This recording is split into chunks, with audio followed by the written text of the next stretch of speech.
अभिमन्यु की पत्नी उत्तरा महल में झाड़ू लगा रही थी तो द्रौपदी उसके समीप गई। उसके सिर पर प्यार से हाथ फेरते हुए बोली, पुत्री, भविष्य में कभी तुम पर घोर से घोर विपत्ति भी आए तो कभी अपने किसी नाते रिश्तेदार की शरण में मत जाना, सीधे भगवान की शरण में जाना। उत्तरा हैरान होते हुए माता द्रौपदी को निहारते हुए बोली, आप ऐसा क्यों कह रही हैं माता? द्रौपदी बोली, क्योंकि यह बात मेरे ऊपर भी बीत चुकी है।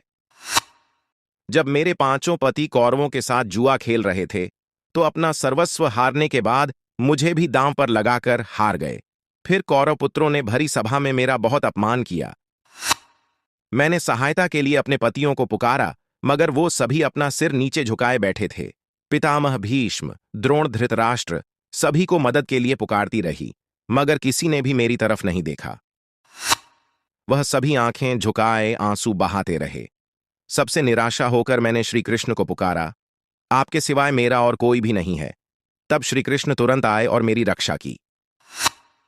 जब द्रौपदी पर ऐसी विपत्ति आ रही थी तो द्वारिका में श्री कृष्ण बहुत विचलित होते हैं क्योंकि उनकी सबसे प्रिय भक्त पर संकट आन पड़ा था। रुक्मणी उनसे दुखी होने का कारण पूछती हैं तो वह बताते हैं, मेरी सबसे बड़ी भक्त को भरी सभा में नग्न किया जा रहा है।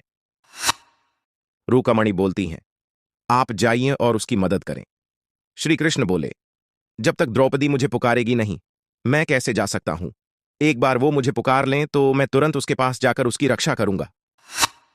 तुम्हें याद होगा जब पांडवों ने राजसूर्य यज्ञ करवाया तो शिशुपाल का वध करने के लिए मैंने अपनी उंगली पर चक्र धारण किया तो उससे मेरी उंगली कट गई थी। उस समय मेरी सभी पत्नियां वहीं थीं। कोई वैद्य को बुलाने भागी तो कोई औषधि लेने चली गई मगर उस समय मेरी इस भक्त ने अपनी साड़ी का पल्लू फाड़ा और उसे मेरी उंगली पर बांध दिया। आज उसी का आड़ मुझे चुकाना है लेकिन जब तक वो मुझे पुकारेगी नहीं मैं जा नहीं सकता। द्रौपदी ने जैसे ही भगवान कृष्ण को पुकारा प्रभु तुरंत ही दौड़े गए।